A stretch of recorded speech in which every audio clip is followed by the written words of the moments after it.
Hello and welcome to the podcast, The Way of the Sensitive. I'm your host, Cara Wild. This is a podcast for those of us who feel called to live in a different way, to create a new society where diversity and uniqueness is celebrated, not shamed. We're the channels of the light, co-creating a heaven on earth upon this beautiful planet. We're here to live and achieve our soul's goals in this lifetime. To us, it's not woo, it's real.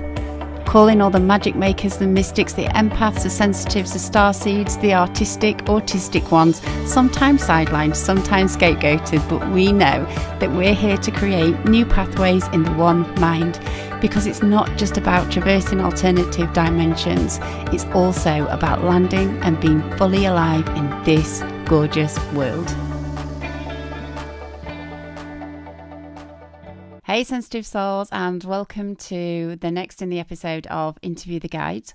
Today I speak to channel Sara Toshido, and Sara has been an artist, jeweler and amulet maker for over 30 years, and relatively recently she connected with a guide. She worked with a healer to connect with her own guide and has trained as a Reiki practitioner, and she now combines the channeling and the healing with her amulet making and actually channels jewelry for light workers. Oh, that's pretty cool, right? In this podcast, we talk about Sara's awakening to being a channel and how the connection with her guide actually healed her of an illness that she had had for 2.5 years. Right? 2.5 years. Listen to how things shifted for Sara when she began to consciously direct the energies and to consciously channel. And on this episode, she channels for us two beings, both from the angelic realm. There is Celeste, who talks about shifting from fear to love. And there's also Archangel Micheal, who comes in as a surprise to Sara because, get this, first time ever she's verbally channeled Archangel Micheal on our podcast. How cool is that? So Sara loved it. I loved it. Archangel Micheal came through to talk about balancing power with love, which seemed to be a theme of that day because another interview that I'd done also talked about power and love. So some really good combination, and especially for us sensitives, I think, who can find power a tricky thing to navigate and to understand. And use it to stand up for ourselves and our truths. So plenty of juicy ideas in this podcast. Hope you enjoy it. Catch you later. Hello everybody, and welcome to the podcast The Way of the Sensitive. And today is the next part of the series Interview Your Guides. And today we're very lucky that we have got Sara Toshido. I knew I was going to get that wrong. Hi Sara, thanks so much for joining us. Hello, how are you? I'm good, thank you. I'm so sorry about that name. I get so I want to be so right. Can you just tell me your surname again? Sure, Sara Toshido. Okay. And it's Spanish, so I don't expect that everybody's going to get that.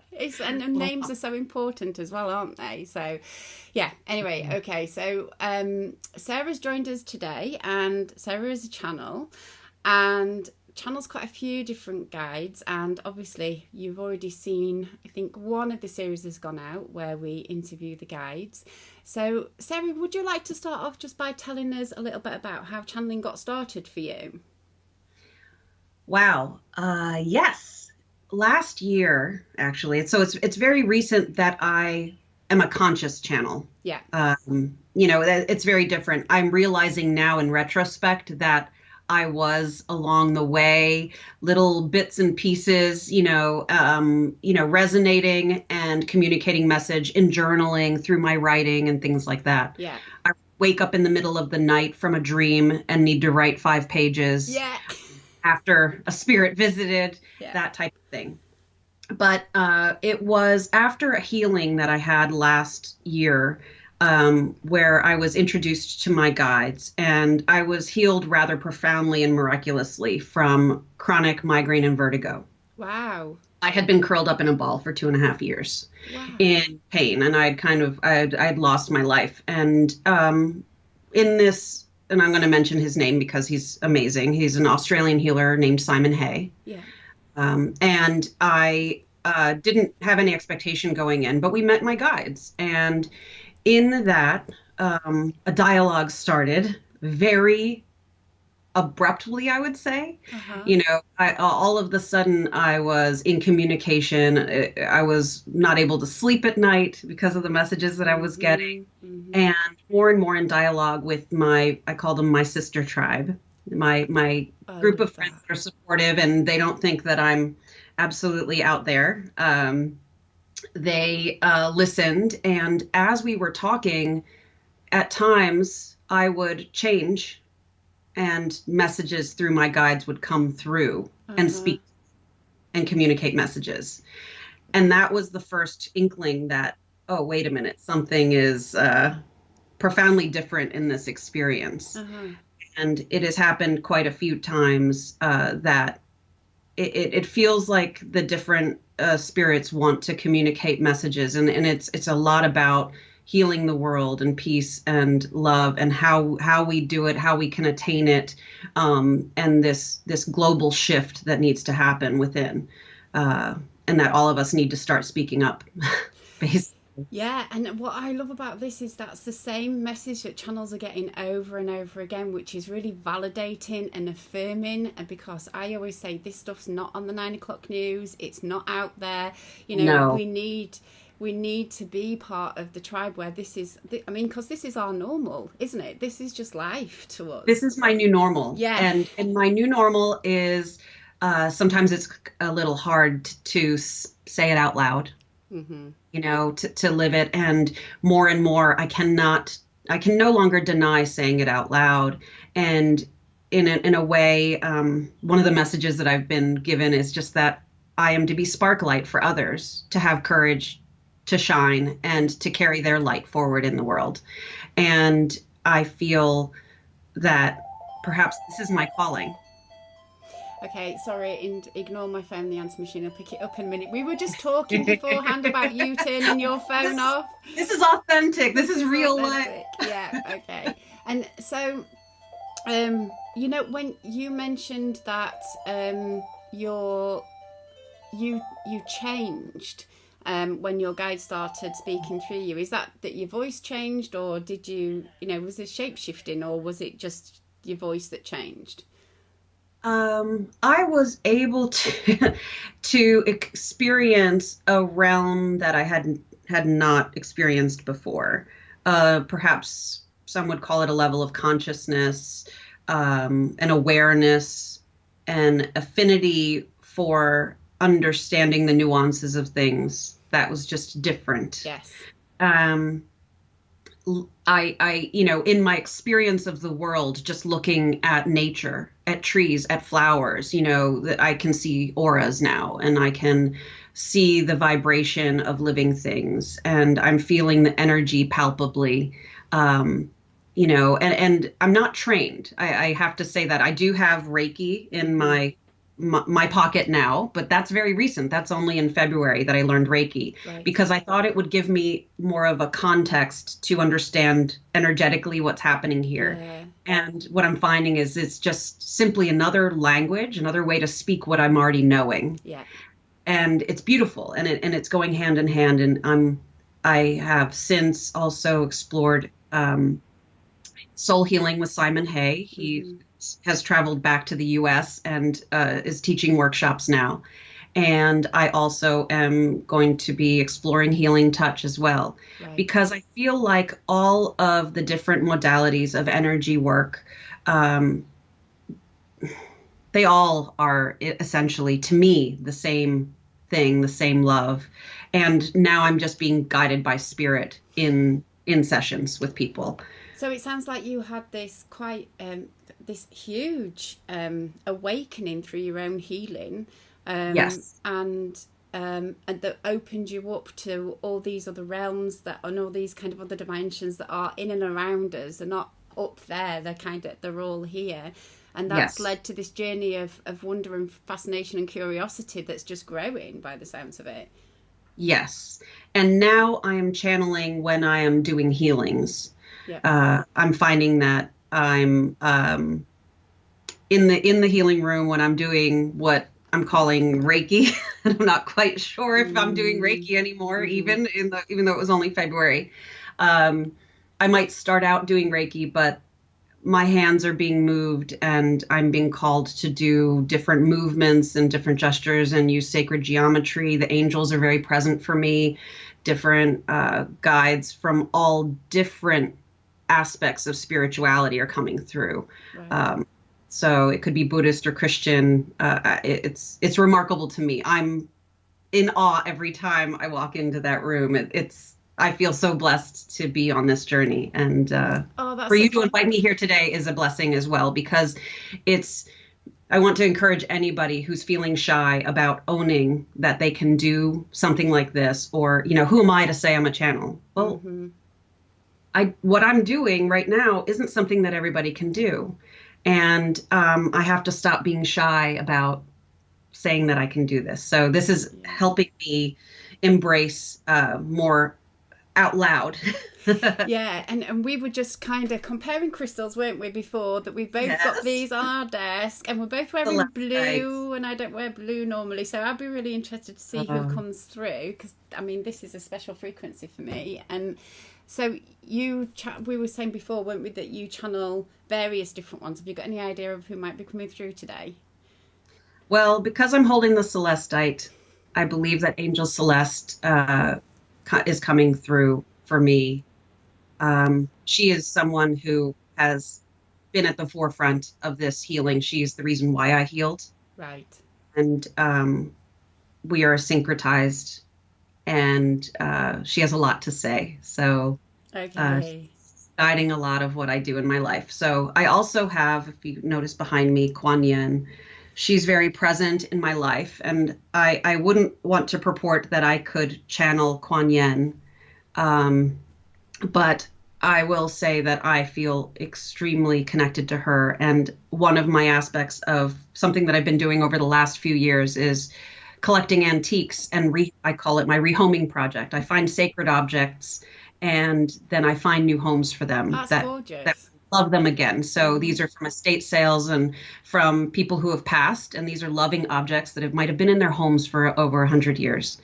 And I can't tell you how many Kuan Yin statues I rescue. They find you, don't they? They find me. The guides so find you. She's connected with me as well. So we will see. Okay, right. Well, I'm really excited, and I always get a bit nervous before I interview guides. I don't know. Yeah, so it's just the same as the other side, really. I want to be respectful. Anyway, let's get going. So do you want to do whatever it is that you do and just give me the nod when you feel like you're connected? And then I'll start asking questions of your guide. Is that kind of how it works for you? I don't know how it works for me. It just kind of happens. So I'm already tingling and my ears are clicking, which usually means that they're there and they're waiting to talk. So I'm just going to close my eyes for a few minutes and take a few deep breaths.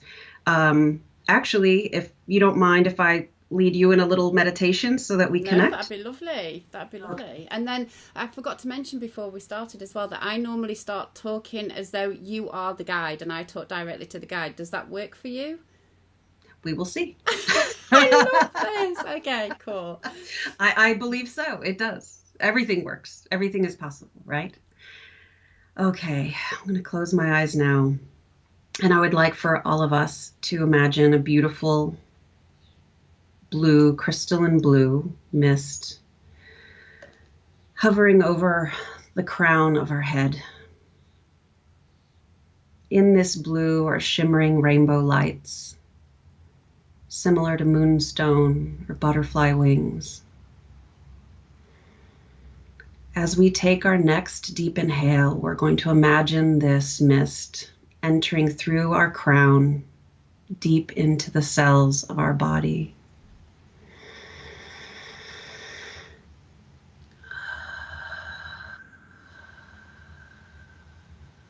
We continue to breathe this mist in as it circulates around into every cell of our being, connecting with us, loving us, energizing, cleansing us.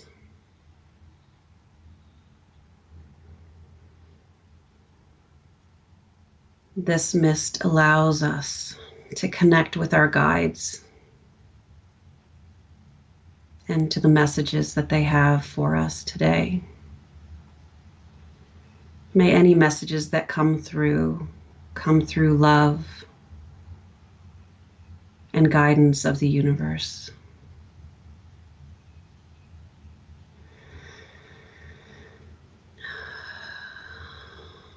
I'm ready. Thank you. Hello, and thank you for joining us today. Can I ask who are we talking to? What's your name?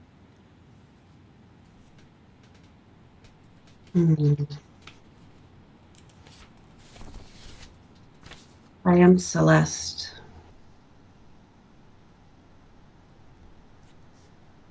Hello, Celeste. Thank you for joining us today. Can I ask, are you a single guide or are you a collective? I'm an angelic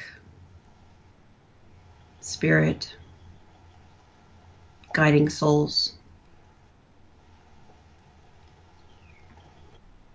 What's it like in your dimension? Effortless. We wish to assist you.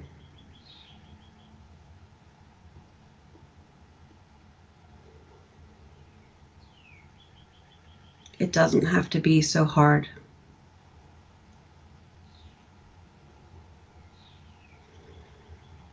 Effortless is something that a lot of the people that I work with and a lot of my community would like to experience more, and it's something that I think is quite alien to us in physical reality.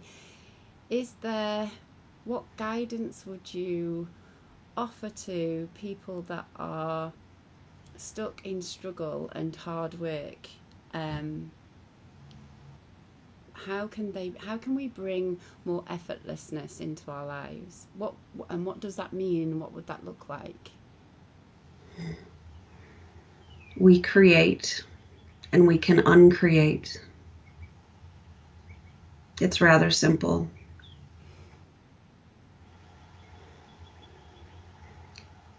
We must, through our word and through our actions, be love. We must be patient. We must listen.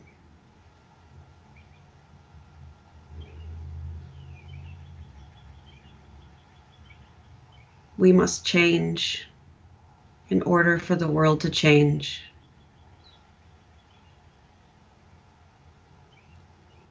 So instead of looking outside of ourselves for the change, we need to be the change. Yes. You mentioned something called, you said we can uncreate, and I've not heard that said from a guide before. Can you say a bit more about what you mean by uncreate? As simply as we can do with our actions, we can undo with our actions. Every moment we have a choice. We have choices in our words. We have choices in what we do, who we interact with, who we don't interact with. We can simply uncreate what we have created. We don't have to see it as we must move forward in the current construct. Things can change if we choose to change. So I think what I'm hearing there is effortless comes from choosing people, actions, activities, habits that that work for us, I guess. How would you guide us to know what is the right choice or the right people? How can we tell what to say yes to and what to say no to?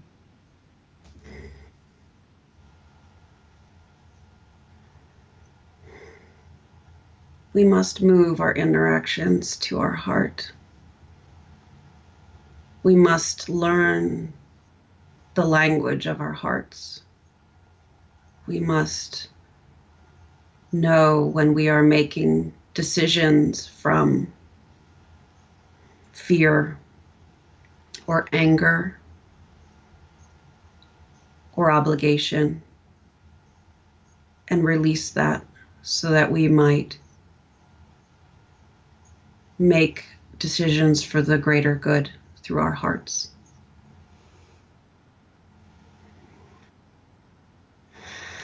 And I know that some people, like, we can find that really difficult to know the difference, to just even know the difference and to know how to listen to our hearts, because we have so many voices in our head scrambling for priority, and we've got so much conditioning and the correct way of being. And I'm hearing that it's so simple where you are.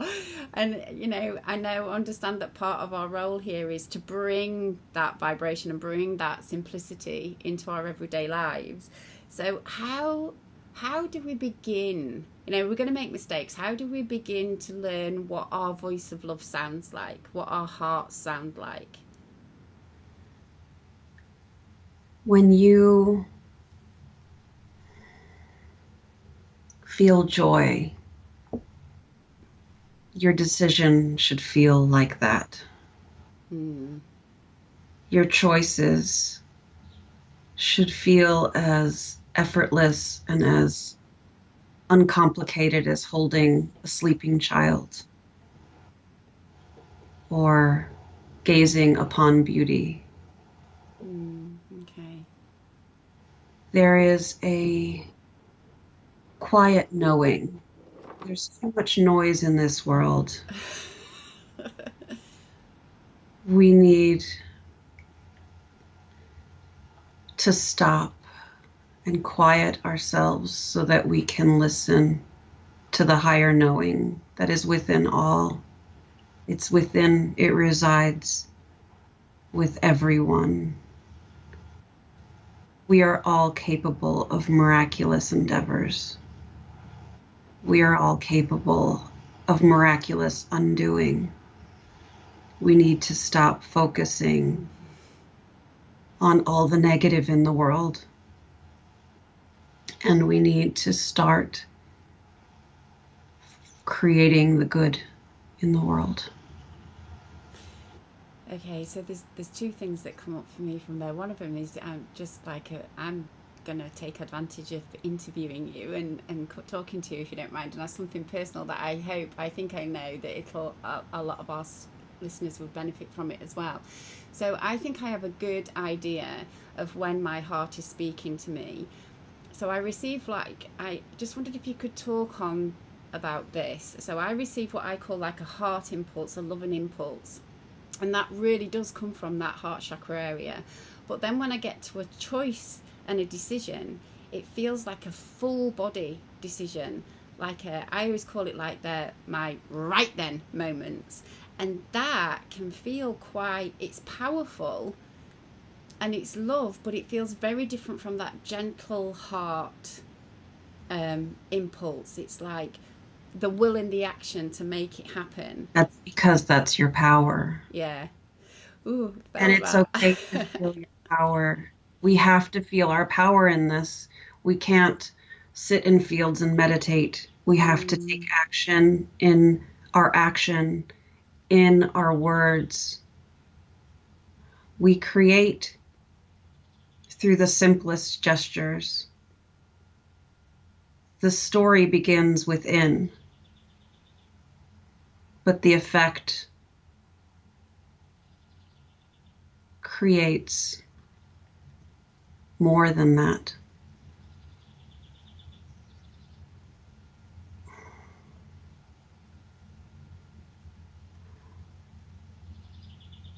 When you take your power,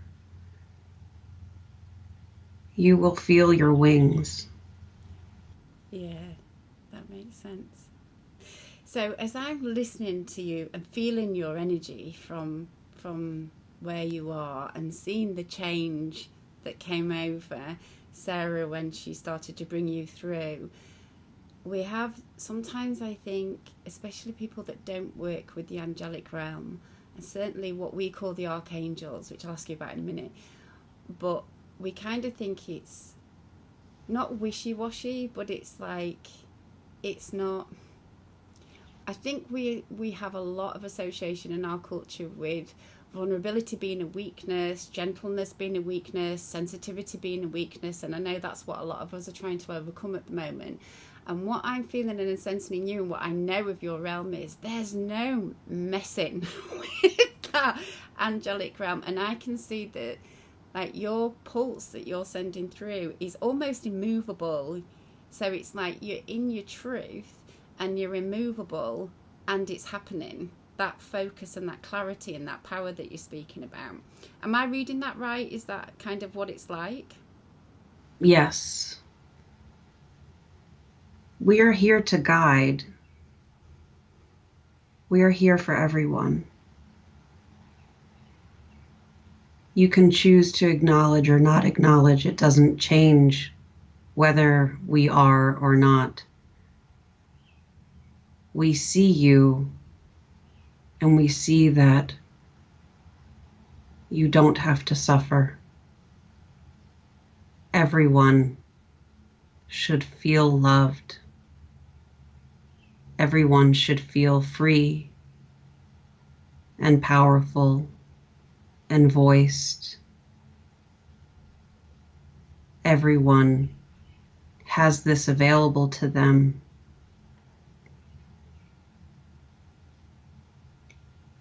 It is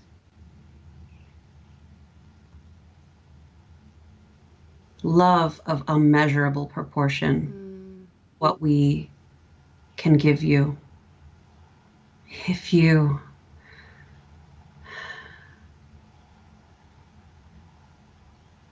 If the world opened to this idea that this immeasurable, uncountable love was available to heal everything, to provide for all, the earth, the people, the species, the cellular beings, the ocean,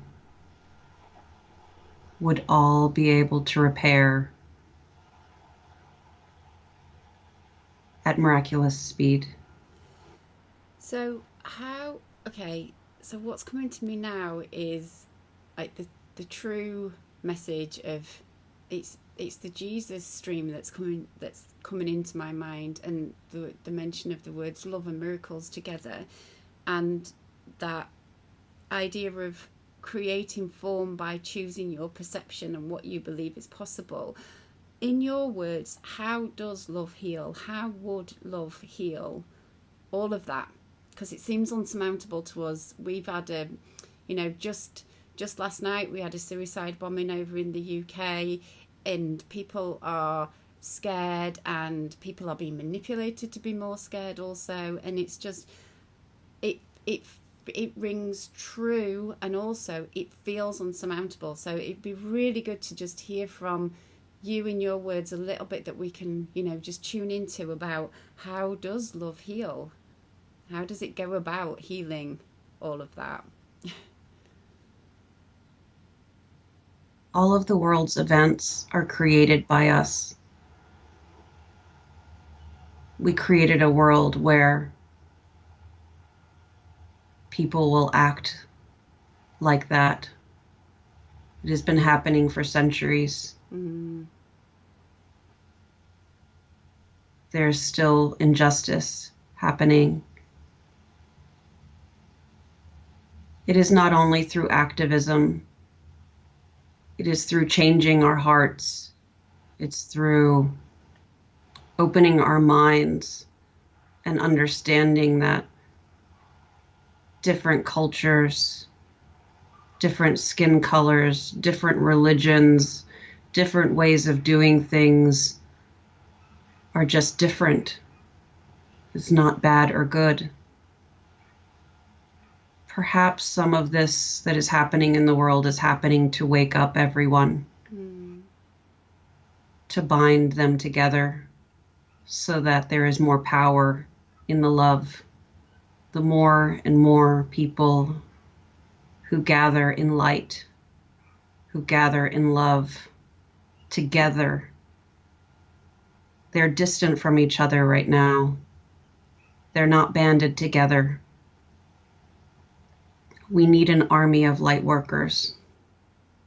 We need our own army.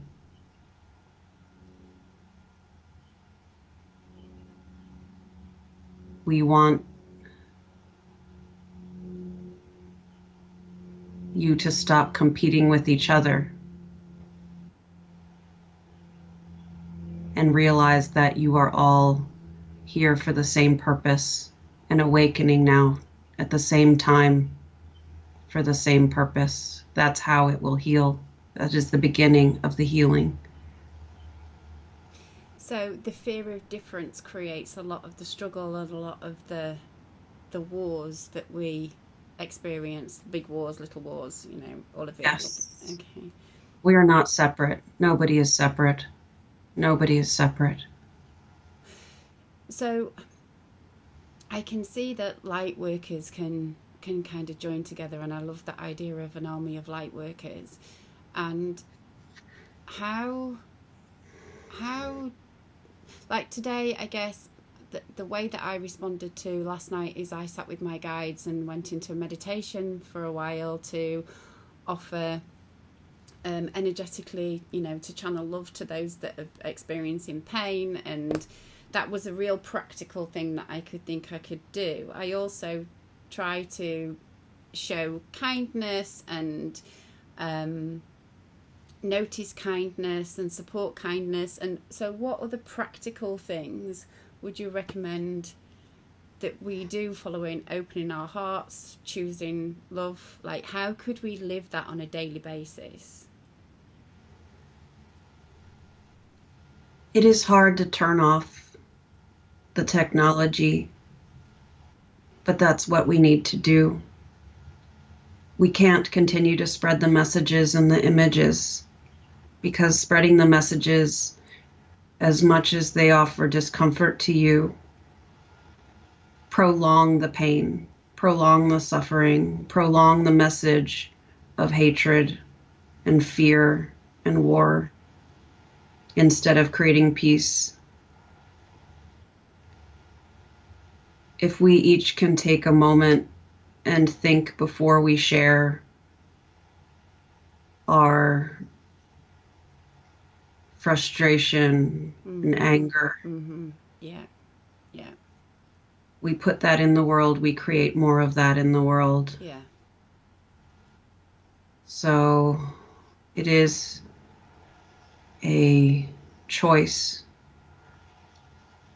Meditating, praying in group, joining together and concentrating on the same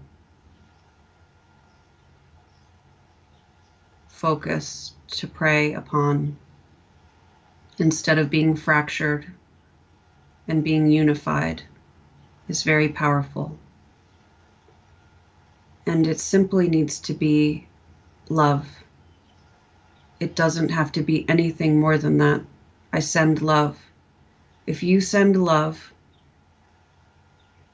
you send healing. There is no difference. In a way, humans tend to define things too much, which limits outcomes. Stop defining everything. Allow things to have a broader definition, a broader scope of what it is. Try to understand where the fear is coming from, where the anger, the hatred is coming from, and heal that from which it comes. From within us, or from what we see outside? The anger within and fear within us, or what we see outside? Send healing to that which needs healing in the others. Send them love. Yeah. Send them love. That makes a lot of sense. Okay, so changing tax a little bit is because I've always been interested. We define angels not necessarily in like a hierarchy, although I guess we do, but the idea of there being archangels as well as angels. I wondered if you could speak to that a little bit.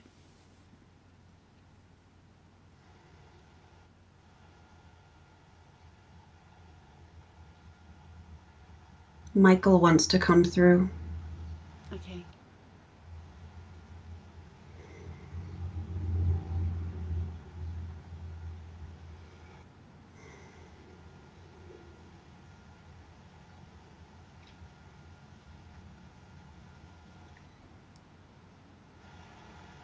What question do you ask? Thank you for joining us. I wondered if you could speak to us about, we define angels in either archangels or angels, and I've always been curious about that. I wonder if you could talk to us about, I suppose it seems like a hierarchy to us. My my guess is it probably isn't like that, but I just wondered if you could speak to a little bit about the idea of angels and archangels. We all have different jobs. You put titles upon things to give it purpose or more importance. We all here are equals in a way. We know whose job is whose. So you wouldn't use, that's our human term, archangel, not your terms. Not really. If you need to use the terms to understand better, that is fine. Okay. So what is your, how do you spend your, I know you don't have days because you move beyond time and space, but how do you spend your time? What does it look like where you are? What is it like for you?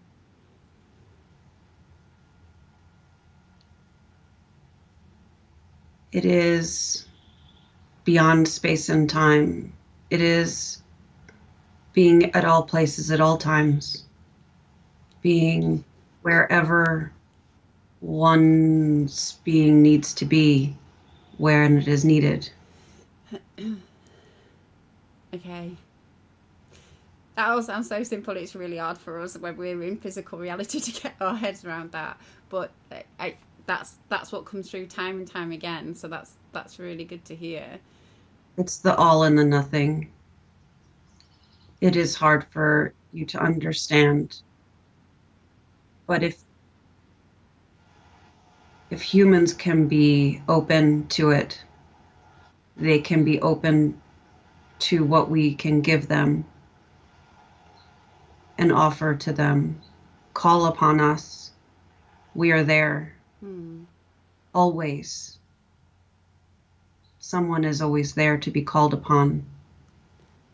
So can we ask you for help in anything? Yes. Always. And what kind of help can you give? That sounds quite, I don't mean it in a sense of entitlement way. I'm just curious as to how we can partner with you, how we can do that. What's possible? You ask for miracles. Mm. And we provide ways for miracles to happen. Sometimes you don't pay attention.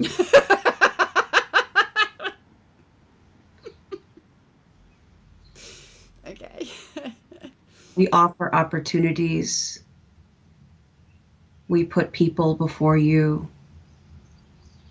experiences before you to teach you, to guide you along the right path, to prevent you from suffering. Many times you don't listen. We understand we have no connection to feeling anything about your path. Your path is your own. We are simply here to guide. We will love you whether you follow our guidance or you take your own path. Okay, so that leads me to ask, so you can manipulate physical reality, like you can like put people on our path, you can hook us up with opportunities, so you can actually manipulate physical reality for us. I know, because to us it seems so real, you see, so you can interact with physical reality in answer to our prayers, not just an internal thing, but you can do it externally too. Is that right? Yes. The way to describe it would be like pieces of a puzzle coming together that match. Right. Okay. So if we're in resonance with it, so when we've asked, it's given, and if we're in resonance with it, we can receive it. Yes, with if there is someone who is near you who has something that they can give you that will help you with the path, or offer an opportunity, or offer a learning that will guide you in some way. So how do we recognize things that are on our path that have come from that answering via, that have come from that asking, or our own path? Like how do we recognize the differences there that you've spoken of? Like, how do we recognize you? Oh, it is not complicated.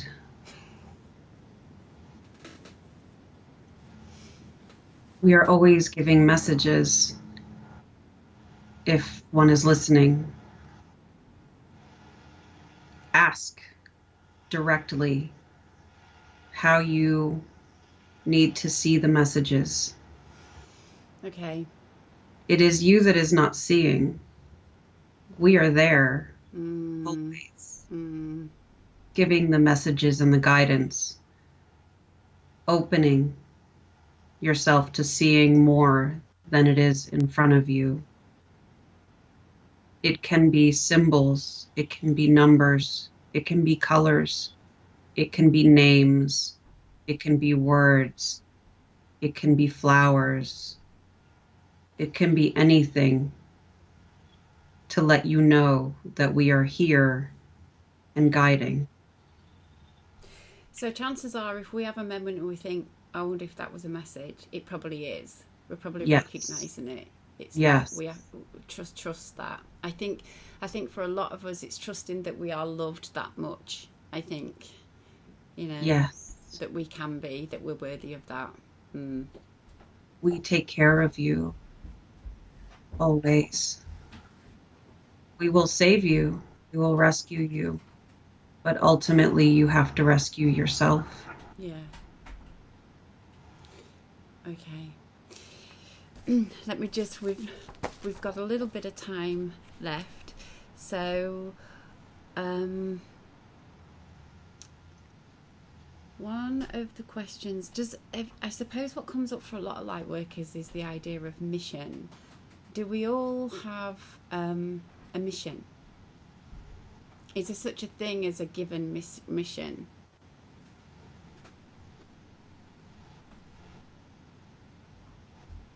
We are all messengers of love. However that manifests is up to you. Stop defining your mission. Everyone speaks of purpose. Simply do what you do with love, and you are fulfilling your mission. Okay, thank you.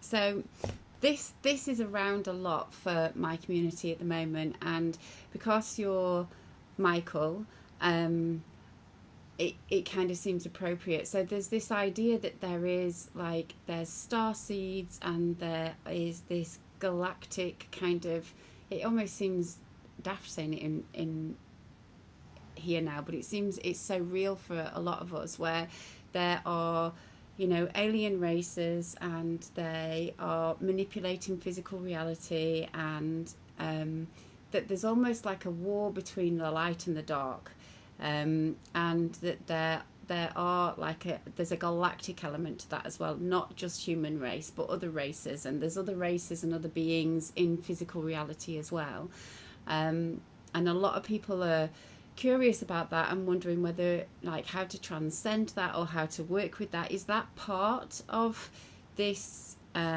shift? Is that part of it from your perspective? How would you speak to that idea? I think humans need to stop defining things so strictly. All things are possible, the light does not exist without the dark, and the dark does not exist without the light. As simply as you have the sun and you have the moon, we only understand ourselves in context of others sometimes. We need to let go of those notions of defining because we're undefinable. All is possible. But spending too much time and energy on any one definition, one way of being, is a human-driven purpose, not necessarily towards any greater good. Okay, so I suppose definition is important to us because we work in the realm of form, and we need some kind of definition in order to have that experience of knowing that something outside of me is not me, and that gives me more of a sense of who I am, even if it's like I see the form of a sofa and I know that I am not sofa because I can see it differently just to the real basics. But I also know that that's a collection of atoms, and I don't know quantum physics that well, but I know that it is just vibration and it's not really real and it's an illusion. So I think I know what you mean about defining, but I'm not sure when you say that we give definition too much. I don't think I understand that properly. I don't think I understand what you mean by that. It is no different than wanting to define people by their religion or race or creed or country of origin. Right. Okay. So defining a certain alien race in the same way and being fearful of that difference. It's Yes. the same thing. Okay. Yeah. All right. Thank you for that. Before we kind of finish up, is there one thing? Is there anything that you would like us to know before we finish? We must be more disciplined. It takes courage to carry light. But it is imperative that we carry light and share it with others. Celeste talking about love healing is true. She comes from the heart. I may wield my sword that you defined for me, but it is all powerful. It is all knowing. It can shift and change whatever you wish it to shift and change. Call upon us, and we will be there for you, always. Thank you. Thank you so much for that, and thank you for joining us today, and thank you for being with us. You're welcome.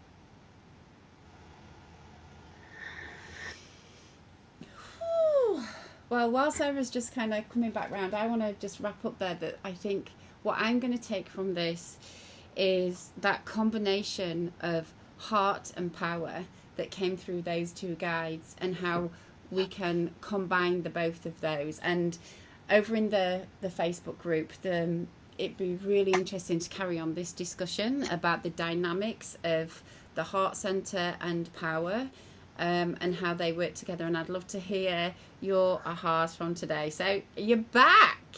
That was awesome. Thank you. How are you doing? Hi.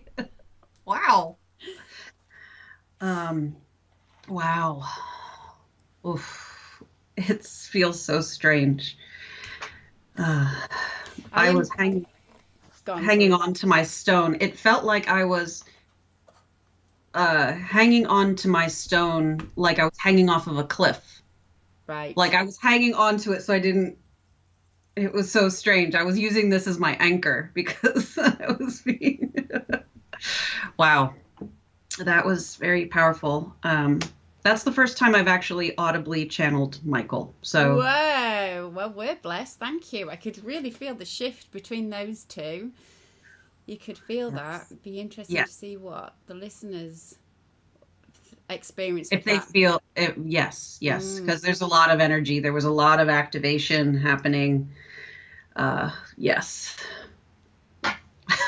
Thank you. So I my always guess forget. as well is just my guess as well is that you experienced quite a lot that you can't put into words, or that's my experience as a channel. I get like it feels like an imprint, and then I do my best to put the words to it, but that imprint, this is why I want everybody to channel, because that imprint is so rich. It's Yes. beyond words. I think, if I was from the energy that I'm feeling, simply, I'm learning an energetic language as well.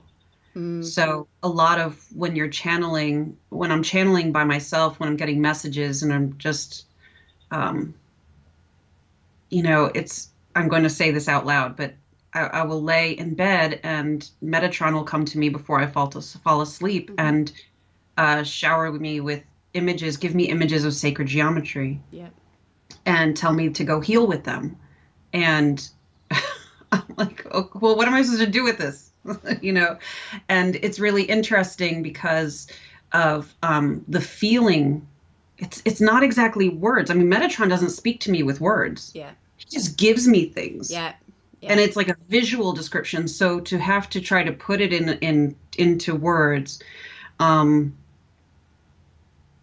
Michael, the feeling that I was getting from him is like he wants us to wield our swords of light. Like that's really. I got like at the end there when he said about the sword, like I saw him standing there with a sword of light, and we need to become that army, in a way. And then Celeste is more through the heart, and that's the thing. Did you ask a question, something about? I don't remember.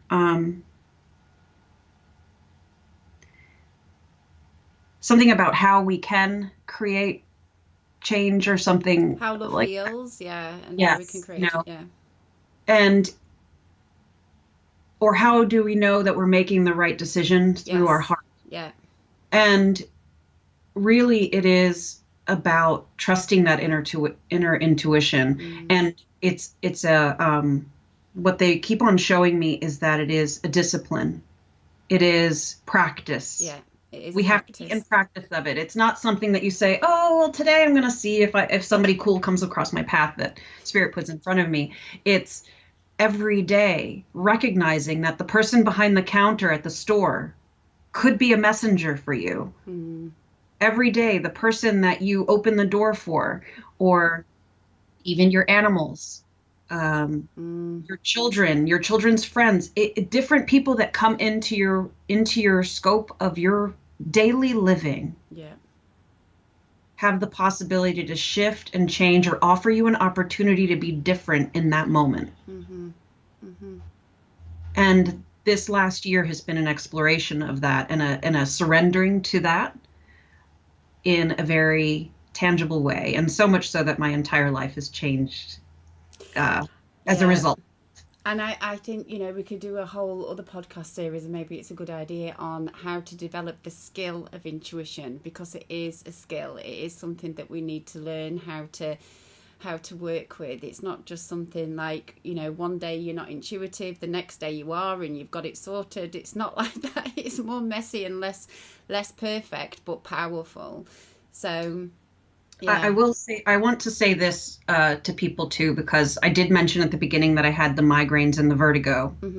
I had ringing in my ears for 2.5 years. And it was so loud when I would go to bed at night. It was almost like if I was trying to sleep in a field full of crickets in the summer, Yeah. And since I've started to talk to the angelic realm and channel, that is gone. Right. So that's a known thing, isn't it?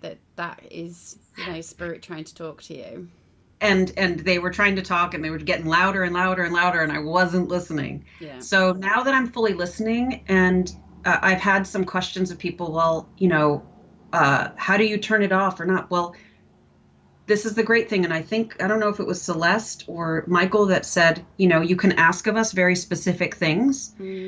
So remember that you can say, I need to be at peace right now. So can we talk later? Absolutely. Absolutely. That's a big lesson for me is to be able to say, I have to concentrate on my writing right now. So I don't live beyond time and space.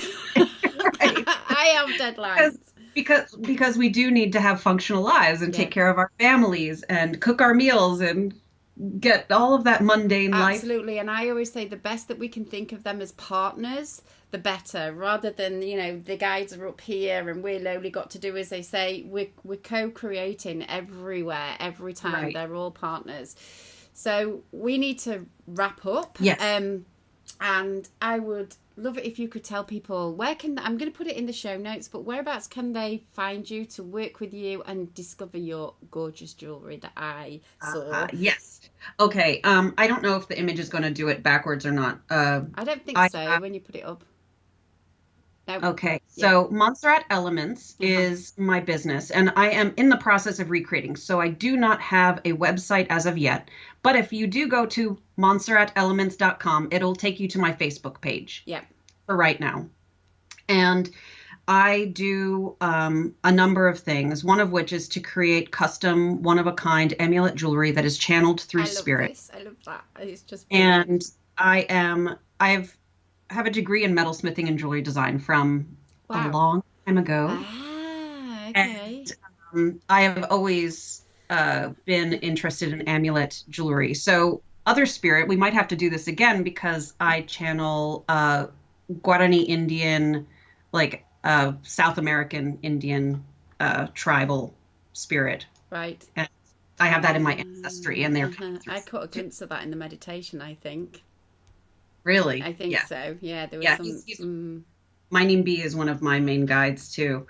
Right. And so Montserrat Elements, MONSERRAT, elements.com will get you to my Facebook page. Message me. I'm doing Reiki work. I'm doing,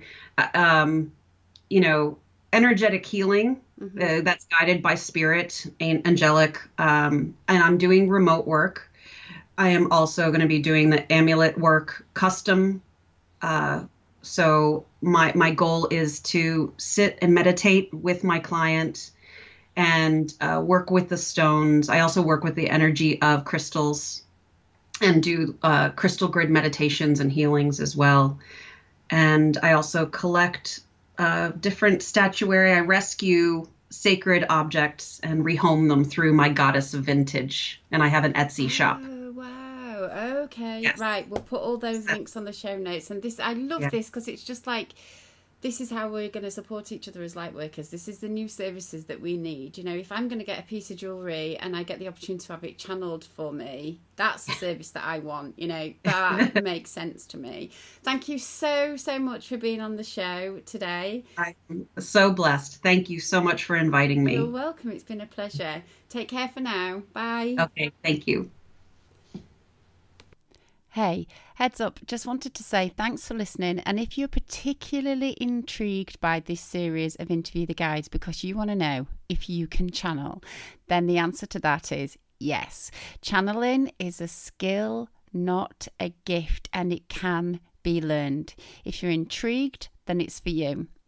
I teach people to channel all the time, and in my group program we have a fantastic tribe and we get together every month to support each other in verbally channeling. It's not just a program where you learn how to do it, but you actually have the opportunity to practice and get support both in personal channeling and if you are a professional channel. So if you'd like to find out more about that, hop on over to carawild.com/channel-your-guide. Hope to see you soon.